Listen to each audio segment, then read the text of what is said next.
C'est pourquoi je dis, la dépendance, la monnaie.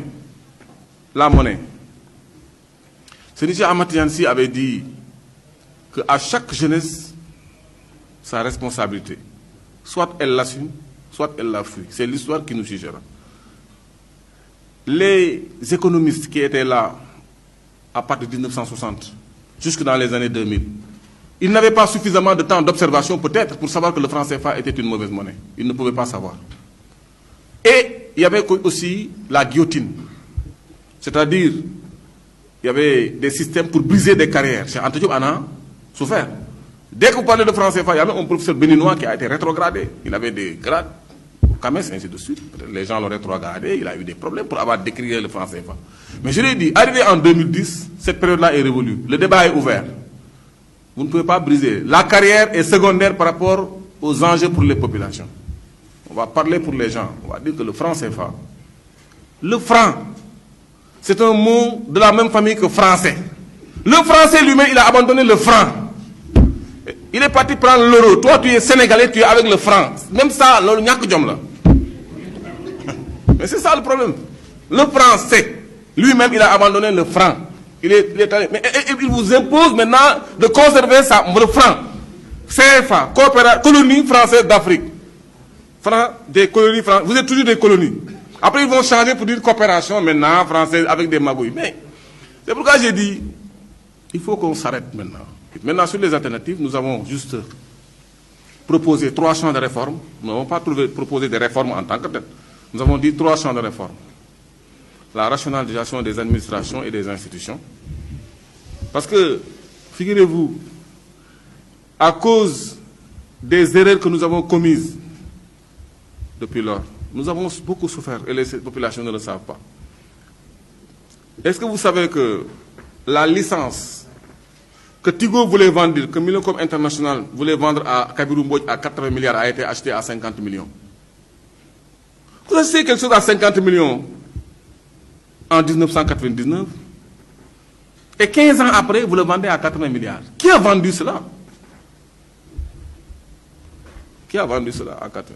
Au moment où le Sénégal vendait sa licence à Millicom International à 50 millions, Kensel au Kenya avait acheté une licence au gouvernement kenyan à 98 millions d'euros, c'est-à-dire 45 milliards de francs CFA. Tunisie, le gouvernement tunisien avait acheté une licence, avait vendu une licence à 90 milliards de francs CFA. Au Cameroun, il y avait une licence qui avait été vendue par l'État à plus de 40 milliards de francs CFA. Pourquoi au Sénégal c'était 50 millions? Et ces gens-là se sont permis de vendre ça à 80 milliards en 2017 et 2018. Donc, sur le plan des institutions qui encadrent notre économie, il y a beaucoup de défaillances. C'est le cas ArcelorMittal. ArcelorMittal est venu au Sénégal signer un contrat.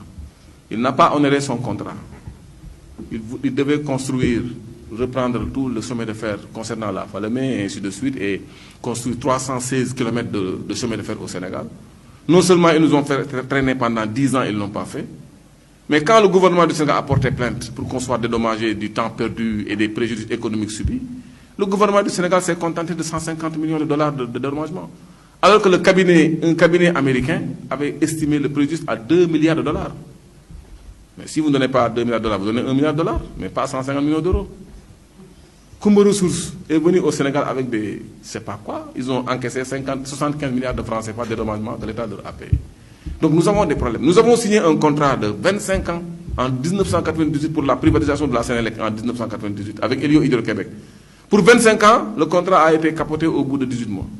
En 2000, Abdallah vient, il dit non, ce contrat ne marche pas, on va. Donc pourquoi? Quelles sont les institutions qui encadrent notre économie? Et pourtant, avant de faire le PSE, on avait dit au président Macky Sall, il ne faut pas faire un plan d'émergence sans régler le problème des institutions. Il a pris le rapport sur les institutions, il l'a mis de côté, après il dit non, je vais regarder après. Comment voulez-vous faire le développement sans pour autant déterminer au niveau local quels sont les supports sur le plan territorial? Vous dites que l'acte 3 de la décentralisation, c'est 2 phases. Vous faites la première phase, c'était juste pour des histoires politiciennes. Et après, vous le laissez comme ça, vous faites votre plan d'émergence. C'est un plan d'émergence qui est de la fumée, comme l'a dit Samir Amin. Ça ne prendra jamais. Il ne faut pas que les gens se leurrent. Ça ne prendra pas du tout. C'est juste un plan destiné à créer des marchés pour faire enrichir des gens qui n'habitent pas ici. un PIB de 10 000 milliards dans lesquels il y a des intérêts de 30%, plus de 40% peut-être pour l'étranger, ce n'est pas un PIB qui est inclusif, c'est un PIB qui appartient aux Sénégalais. Donc il faudra quand même sonner l'alternative. Et c'est ce à quoi nous appelons les gens. Donc, réforme des institutions et de l'administration,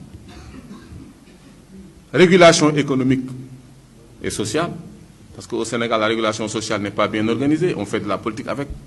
Les gens ne comprennent même pas ce que c'est que politique sociale, ni politique de sécurité. Donc tout ça, il faut régler ce problème-là. La régulation économique. Aujourd'hui, par exemple, vous voyez un secteur comme les transports. Comment vous pouvez interpréter une autoroute de moins de 55 km que vous traversez pour payer plus de 3 000 francs? Où est-ce que ça existe dans le monde entier? Mais ça n'existe nulle part, uniquement qu'au Sénégal. Et on nous a spoliés sur la dénomination même du contrat. Parce que le contrat n'est pas BOT.